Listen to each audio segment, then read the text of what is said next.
श्री राम जय जय Ram. तोरनी fashion brand करके कोई कंपनी है। उस नई पीढ़ी ने राधा और कृष्ण इनके प्रेम को कृत्रिम अर्थात साधारण जन सामान्य प्रेम से ही तो माते ही हो गई और श्रृंगार करके राधा जी बन करके तो भगवान तो 11 वर्ष की आयु में ही वृंदावन छोड़ करके चले गए। 20-20, 25-25 वर्ष के नवयुवक और 20-20, 25-25 साल की युवतियां राधा कृष्ण के वेश में श्रृंगार करके नृत्य कर रहे हैं। ऐसे ही ये लोग एक दूसरे की नकल करके नरक जाने की पूरी तैयारी कर रहे हैं। श्री सीता रामचंद्र भगवान की जय।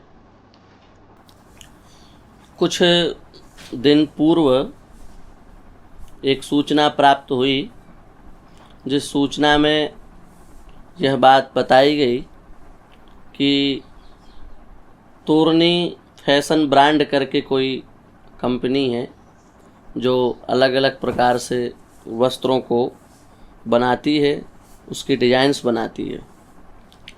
तो उनके द्वारा राधा और कृष्ण इनका स्वरूप बनाया गया। उन स्वरूपों पर अपना जो वस्त्र का वो फैशन दिखाना चाह रहे थे वो फैशन दिखाया गया। और ये जो घटना घटी है इससे हृदय और मन दोनों अत्यधिक पीड़ा में है, कष्ट में है।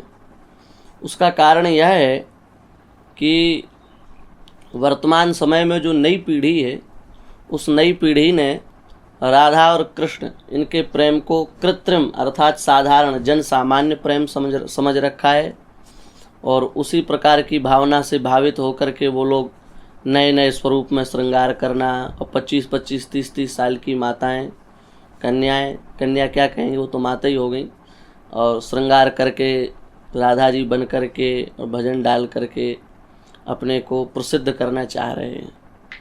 जबकि राधा कृष्ण की जो संदर्भित बात है उस पर यदि आप वास्तविक रूप से विचार करो तो भगवान तो 11 वर्ष की आयु में ही वृंदावन छोड़ करके चले गए थे।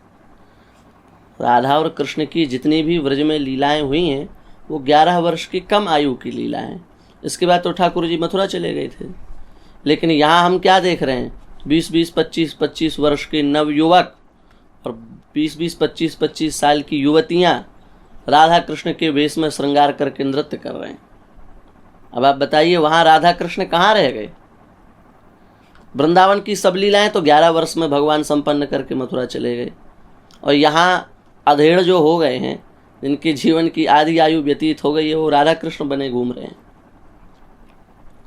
तो हम लोग वास्तविक रहस्य से बहुत दूर हो गए हैं और केवल अंधा यथांधई रूपनीय माना। जैसे एक अंधा दूसरे अंधे को सहारा दे तो वो पहला वाला भी गड्ढे में गिरेगा और जिसको सहारा दे रखा है वो भी गड्ढे में गिरेगा। ऐसे ही ये लोग एक दूसरे की नकल करके नरक जाने की पूरी तैयारी कर रहे हैं। राधा तत्व साधारण तत्व नहीं है। राधा जी साधारण नहीं है।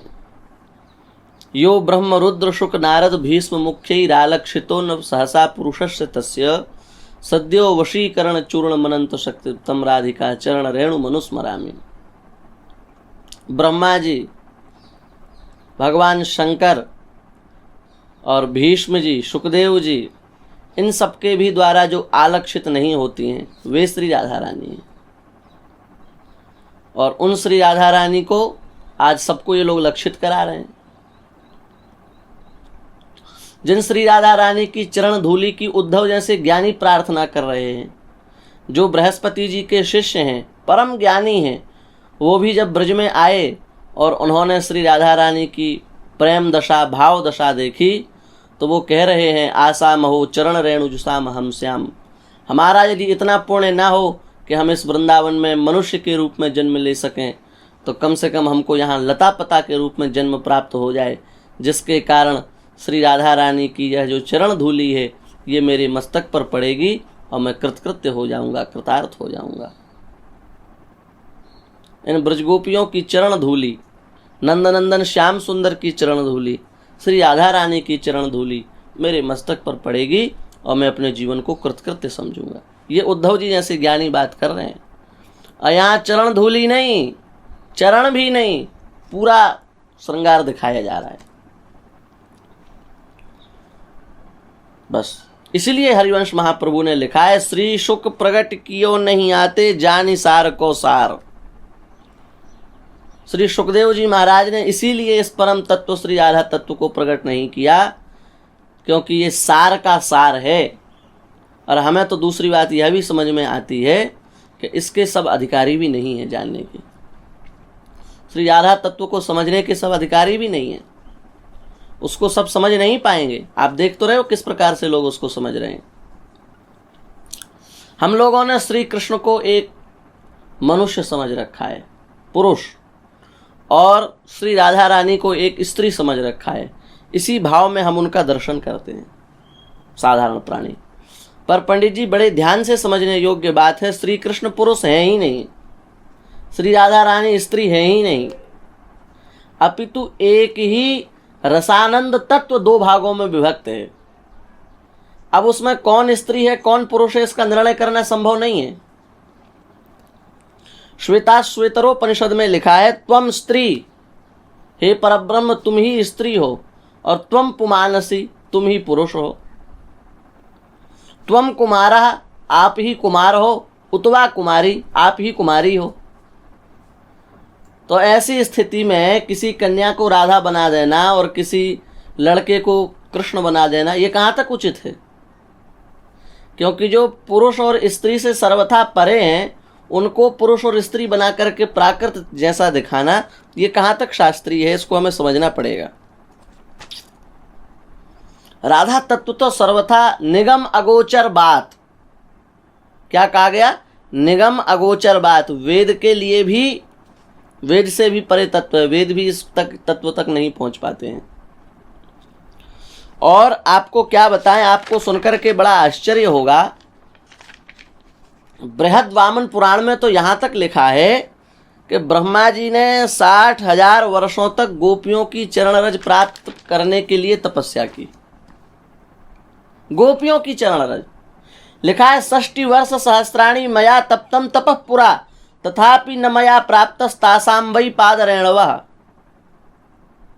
एक दिन नहीं, 2 दिन नहीं, 4 दिन नहीं, पूरे पूरे पूरे पूरे 60,000 वर्षों तक ब्रह्मा जी ने तपस्या की है।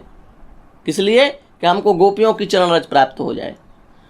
तो फिर राधा रानी की चरण रज कितनी दुर्लभ है, फिर राधा रानी के चरण कितने दुर्लभ हैं, फिर उनके मुखमंडल के दिव्य तेज को देखने के लिए कितना तप चाहिए। और आज क्या किया जा रहा है? उनकी झांकी उन लोगों को दिखाई जा रही है जो स्नान भी नित्य नहीं कर रहे हैं, जो रोज नहा भी नहीं रहे हैं, तब की बात तो बहुत दूर की है। जिनको ये भी पता नहीं है कि कैसे खाना है, कैसे पीना है, कैसे उठना है, कैसे बैठना है, उनको राधा कृष्ण दिखाए जा रहे हैं। और यहाँ ब्रह्मा जी महाराज, जिनने हम सबको बनाया है, जो हम सबके पिता हैं, वो कह रहे हैं कि हमने 60,000 वर्ष तपस्या की कि हमको गोपियों की चरण रज मिल जाए। अब देख लो आप। इसलिए बड़ा दुर्भाग्य है हम लोगों का कि हम लोग जिस बात को जैसा समझना चाहिए वैसा समझते नहीं हैं और महान अनर्थ करते हैं, नरक में जाने का सीधा रास्ता खोलते हैं। हम लोग श्री राधा कृष्ण के प्रेम को साधारण, हम अपने जैसा काम वाला प्रेम समझते हैं कि जैसे हम सब लोगों की विषय वासना है, वैसे ही श्री राधा कृष्ण की विषय वासना है। आप विचार करो पंडित जी, जब उत्तरा के गर्भ से परीक्षित जी आए हैं तो पुराण के अनुसार वो मृत थे, मरे हुए थे। तब भगवान ने हाथ में जल लेकर के प्रतिज्ञा की, भगवान कृष्ण ने, कि यदि हमने जीवन में किसी भी प्रकार से कोई भी सामान्य से सामान्य पाप न किया हो तो परीक्षित जीवित हो जाए।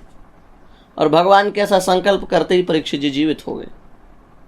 तो आप विचार करो, यदि भगवान में थोड़ी भी दोष होता, कहीं किंचन मात्र भी भगवान से भूल हुई होती, तो भगवान ऐसी प्रतिज्ञा कैसे कर सकते थे? यदि भगवान ने कोई अनैतिक अवैध संबंध बनाया होता तो ये प्रतिज्ञा भगवान कैसे करते वहां? और हम आपको बहुत अच्छा प्रमाण दे रहे हैं। शिशुपाल ने भगवान को 100 गालियां दी, पर एक भी गाली में उसने भगवान को कामी नहीं कहा। नहीं तो जब वो 100 गालियां दे रहा था तो भगवान को कहीं ना कहीं कामी कहता कि नहीं कहता? ये तो उसके लिए बहुत अच्छी गाली बनती, पर नहीं कहा। शिशुपाल जैसे विरोधी हैं भगवान को कामी नहीं कहा। क्यों? क्योंकि भगवान में काम है ही नहीं। तो हम आप लोग उसी काम पर दृष्टि जमा करके उस भाव में राधा कृष्ण को कैसे देख सकते हैं? जिनके विषय में लिखा है प्यारोढ़ुम क्षमते न यत् शिवशुका दीनाम तु यत् ध्यानगम, जो भगवान शिव और भगवान श्री सुखदेव जी के भी ध्यान में नहीं आती हैं, वे श्री राधा जी हैं। यस्याः कदापि वसनांचल खेलनोत्थ धन्यात धन्य पवनेन कृतार्थ मानी योगींद्र दुर्लभ गतिर मधुसूदनोपी, जो बड़े बड़े योगींद्र मुनींद्रों को भी दुर्लभ हैं,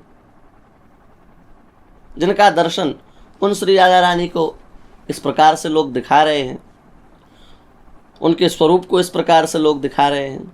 कितना बड़ा दुर्भाग्य है हमारे समाज का। जब राधा रानी प्रकट भई हैं तो श्री नारद जी महाराज उनकी स्तुति करने के लिए गए।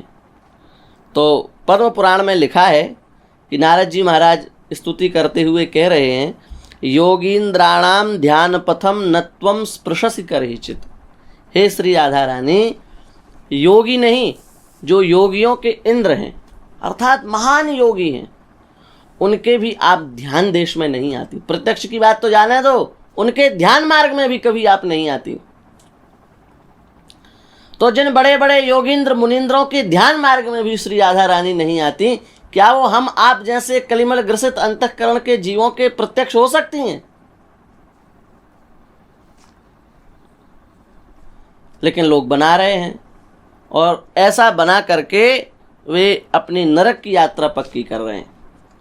क्योंकि ये शास्त्र का सिद्धांत है, जो शास्त्र की मर्यादा का अतिक्रमण करता है उसका पतन हो जाता है। तो शास्त्र की मर्यादा तो कहीं से कहीं तक ऐसी नहीं है जैसा ये लोग कर रहे हैं। इसलिए हमारा अनुरोध है कि इनकी बात केवल नहीं है, पूरे विश्व ब्रह्मांड में श्री राधा कृष्ण को माध्यम बना करके अपने वस्तु का प्रचार प्रसार करना बंद करिए, अपना प्रचार प्रसार करना बंद करिए, अपने चैनल का प्रचार प्रसार करना बंद करिए। यदि आप में साधना है, आप में वास्तविक उस प्रकार का भाव है, तो आपको उसकी जनाने की आवश्यकता नहीं है। भगवान जिस दिन चाहेंगे वह आपका भाव पूरे चराचर जगत में अपने आप प्रकाशित हो जाएगा। मीराबाई जैसी क्या कोई स्त्री भक्ति कर सकती है? लेकिन क्या मीराबाई ने कभी राधा जी का स्वरूप बनाया? क्या श्री सुखदेव जी महाराज जैसा कोई भक्त होगा लेकिन वो कभी कृष्ण जी के वेश में श्रृंगार करते हैं? इसलिए राधा जी बनना तो बहुत दूर है, राधा जी की हम लोग चरण धूलि भी बन जाएं, ये बहुत बड़ी बात है। अपने जीवन का बहुत बड़ा सौभाग्य है। यदि राधा रानी हमें चरण धूलि के रूप में भी स्वीकार कर ले तो हमारा सौभाग्य है। इसलिए हम लोग बहुत सावधान रहें, अपने नरक की यात्रा को पक्का ना करें, अपने जीवन को गर्त में न गिराएं। नहीं तो राधा जी तो उनके विषय में कहा जाता है कि मृदुता दयालुता कृपालुता की राशि हैं। मृदुता दयालुता कृपालुता उनके रोम रोम में भरी है, पर उनके पार्षद ऐसे हैं जो सर्वनाश कर देंगे हमारा। इसलिए हम लोग इस विषय में बड़ी सावधानी रखें और ऐसे प्रचार प्रसार को बंद करें। और हम तो लोगों से भी प्रार्थना करेंगे कि ऐसे जो प्रचार प्रसार करते हैं उनका आप सामान खरीदना बंद कर दो। बहिष्कार से अच्छा कोई विरोध नहीं होता। विरोध करने का सबसे अच्छा उपाय है कि उस वस्तु का आप बहिष्कार कर दो। तो आप ऐसी वस्तु का, उनके ब्रांड से जो भी वस्तुएं आती हैं, परिधान वस्त्र आते हैं, उनका आप बहिष्कार कर दीजिए। अगले दिन सुधारना हो जाए तो आप बताना। पर हम लोग ऐसे लोगों को प्रोत्साहन देते हैं, प्रोत्साहन दे करके हमें लोगों की नाक बढ़ा देते हैं। तो वो आज इस वेश में कर रहे हैं, अगला कदम पता नहीं वो क्या करेंगे।